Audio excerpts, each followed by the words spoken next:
What is your name and your diagnosis? My name is Vicki Walbridge. I am diagnosed with autism as Asperger's syndrome, PTSD, anxiety. I have OCD, and I'll go back many times and check the door after I locked it, so it's pretty severe, but not all the time, and mild dyslexia, and then all kind of physical problems, which we won't really get into. And how long have you been struggling with your mental health?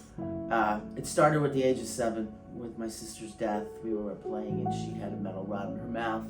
She liked to put things in her mouth.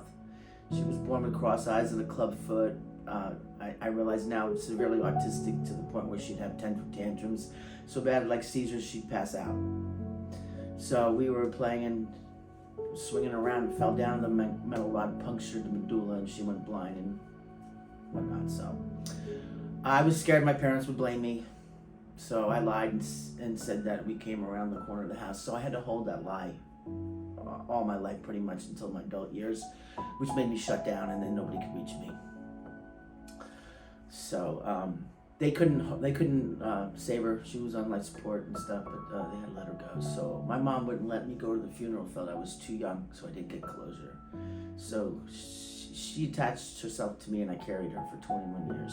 She chattered in my ear and called my name, and it made me made it really hard for me to focus. And so they couldn't help me in school. Nobody could get to me, so they just pushed me through the grades until I gave up in my teen years and started cutting.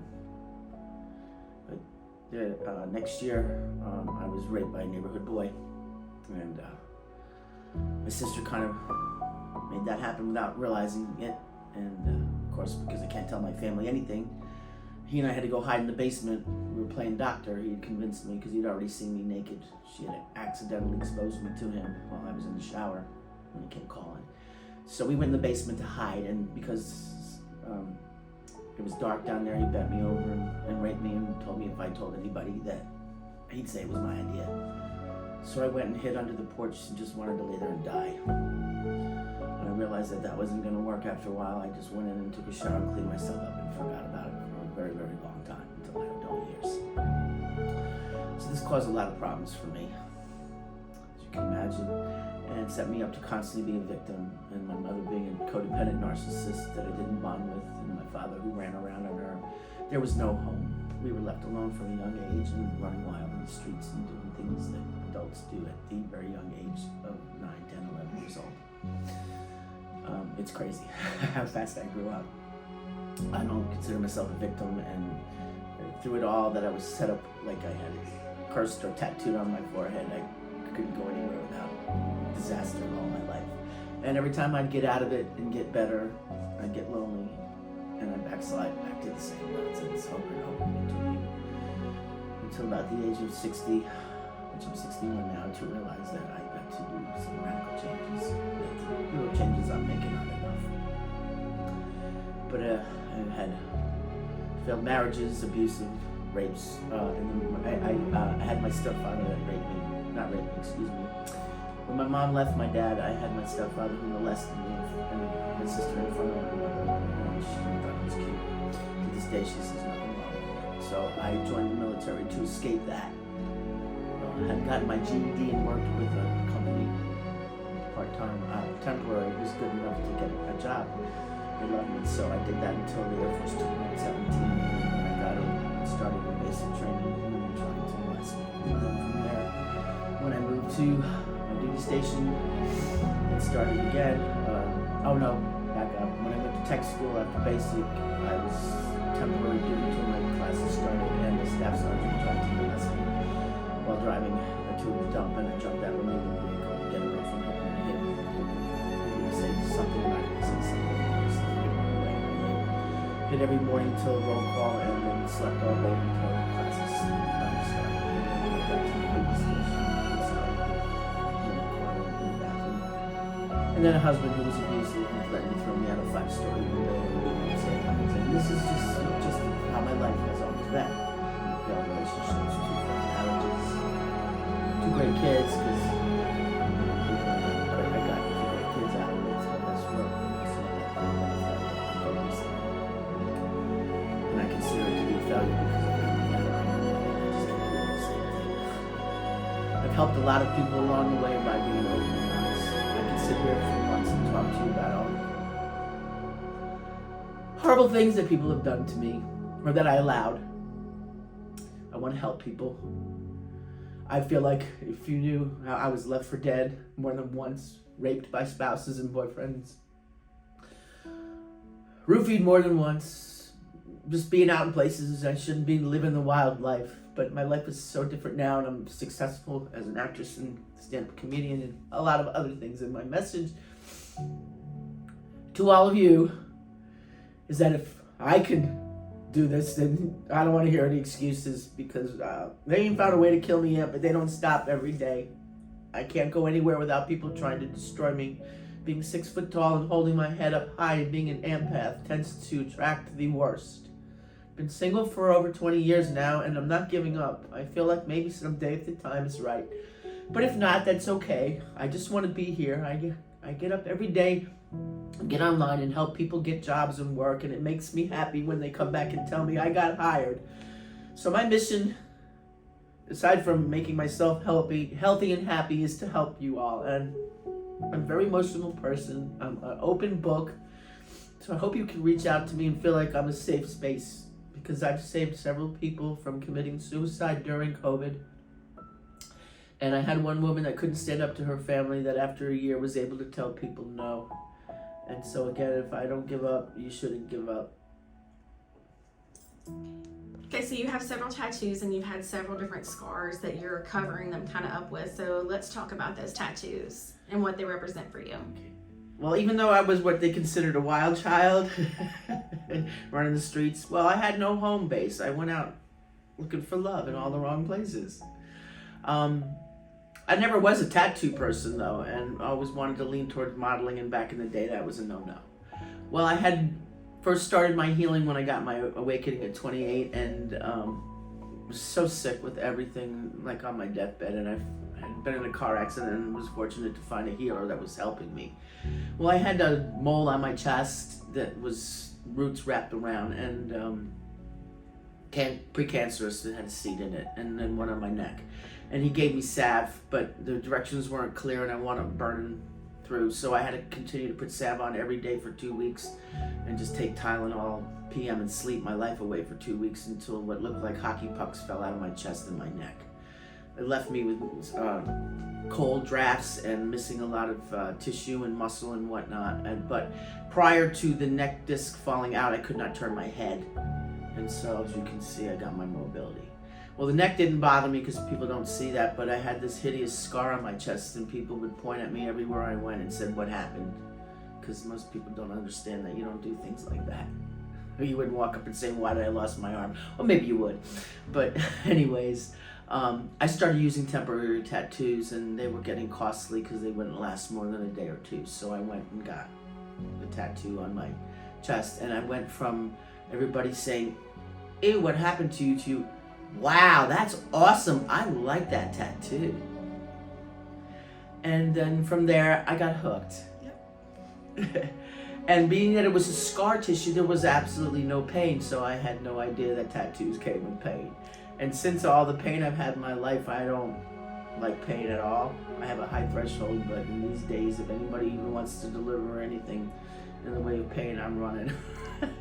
So I went and got another one. I had the boyfriend who I was trying to keep. He couldn't stay out of jail, and he had all the potential, so I was running on potential, like an idiot. I just thought if I did everything right and, was loving, and he changed. I always believed he'd change. So while he was away on one of his trips to college, I got a tattoo of my name, my daughter's, and him. And then when he got out, he laughed at me about it and said he would never do that to himself. He was a narcissist that would do anything to get me, and eventually almost did. But so later down the road, I decided to add the chain and Daddy's girl, because even though I look just like my mother, I'm my father's daughter through and through, and we're both master numbers and can accomplish anything. And so after all the failed relationships, I felt like my dad's got me now. So Dad's here. I carried with me He came and saw me a few times when he died before I sent him to the light. So there's a lot of meaning for this. Plus, I always love to wear slave bracelets. And since I don't believe in time and I don't wear a watch, I chose my left wrist. So it's a constant reminder here not to buy any narcissists or anybody's BS, being on my toes, and that Daddy has my back. And then I decided to cover the one on my neck. Having seen somebody that had a Barbie tattoo on their back with the UPC, I felt like it was time, and I wanted to make a statement with everything I'd been through.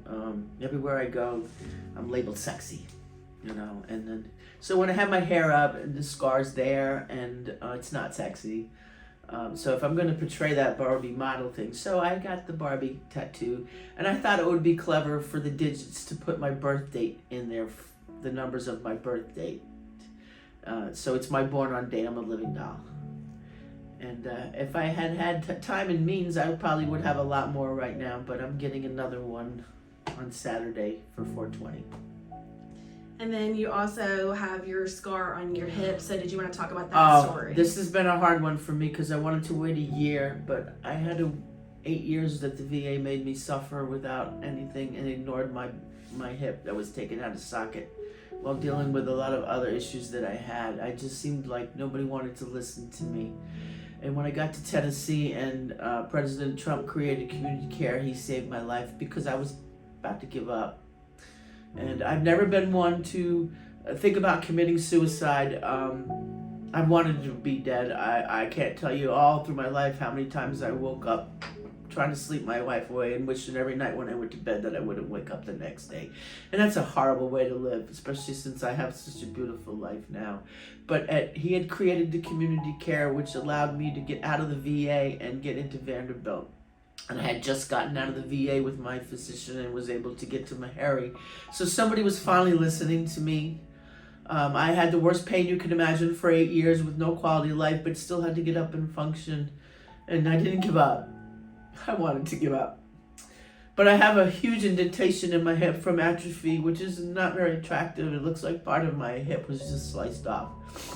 And I'd been considering the tattoo after a year, but looking at it, it looks like it's going to be kind of difficult. And so I'm searching ideas, but I think maybe since it caves in, I might be able to make it a butterfly that looks like it's flying. But it's tearing me up that I have this scar that could have been avoided if people would just listen. But as a veteran that's enlisted, they just want us to go away. We're a drain on the system once we stop serving. So they only look to the commissioned officers and people that serve 20 plus years that get benefits. And I do get medical, but I have to pay for my dental. But I've spent time homeless as a veteran, and it breaks my heart when I see the way veterans are treated in this country. And I will stand up for anybody. I'll stand up for veterans and children, and I will stand up for you if you allow me to. How do you cope? Well, when you come from a person that sits in their poo-poo, that could literally sit in a chair and not move for 2 days, and obsessive think over what I could have done different, which you can't. What's done is done. I've had to work really hard on my obsessive thinking, and I've been doing really good with it now because I will only allow myself a certain amount of time to process, get it out, make a video if I have to, write, whatever I have to do to get it out and get up and go.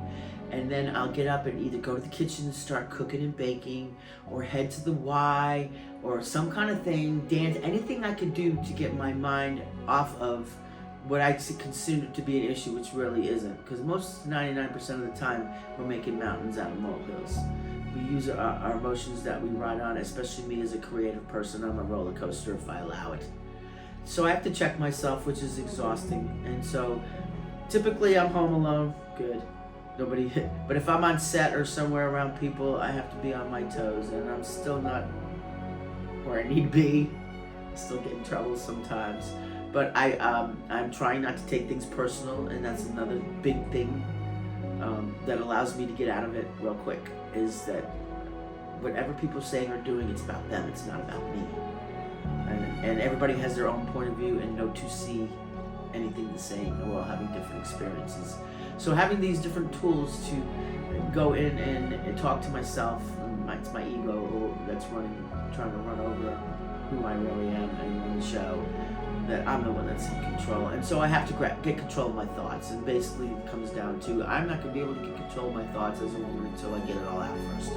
So finding a safe place to get it out, having only friends on my Facebook and not being public, where it won't be judged and people will come and support me.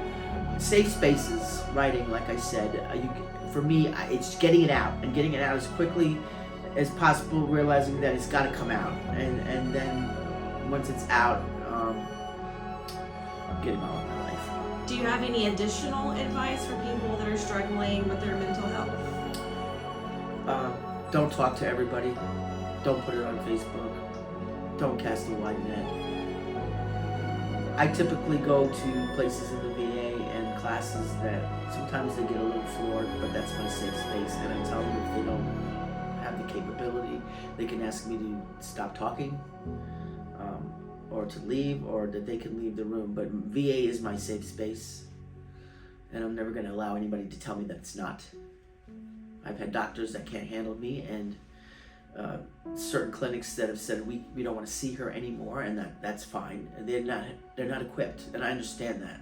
I came from a childhood with autism that people didn't understand that, and to this day, a lot of them still don't understand it, and they'll judge. And had a girl ask if I was on Adderall, and let me tell you, there's nothing wrong with me. I'm high energy. I get a lot done. I like who I am. There's going to be people that can't handle the truth, and they can't handle your energy. Don't let anybody squash you.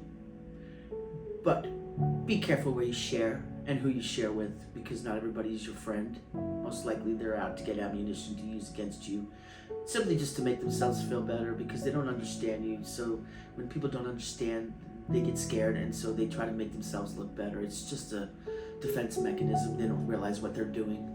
Do your best to love people, and and they will love you back. And if they don't, just let them be. So I just wanted to say thank you for coming by and doing this shoot with me, and then also the conversations that we've been having on and off screen. You've just been very, very vulnerable, very open with who you are and with what the things that have happened to you that most people couldn't even talk about to their therapist. So I appreciate you being so open, being so vulnerable, and taking the time out of your day to contribute to this project. I hope that you feel like this is going to help you on your healing journey and help you get your voice out. That way you can help other people that don't really have a voice, or they feel like they're kind of alone in this. You're a godsend. I've been looking for avenues to do this, only to have doors closed in my face. Not now. It's men first. Women need a voice. Women have been told to shut up and sit down their whole lives. I've refused. You've given me the opportunity. You found me, or at the same time I found you. I am an open book. I will always be an open book. I am beyond grateful. Yes, emotional, but I feel like I've had some healing today. And like I said, I'm here for anybody, anytime, 24/7. If I don't answer you, it would only be because I'm sleeping, but I would be getting back with you as soon as I'm awake. It's my joy, my honor, and my purpose to lead everybody, but especially women and children, into a new world. And it is possible if we can just stop to listen to understand instead of to respond, and realize that we're all individuals with different ways of thinking. I'm not neurotypical, and so I'm not going to think like most of you. And it's important that you understand that. As I adjust to the world, you as well need to adjust to people like me and stop triggering, because it's not serving either of us, and we're going backwards in a world that we would want to be here for our children and our grandchildren. And so far, it's not looking like it, and my heart breaks for that. I love all of you, and I'm here if you need me.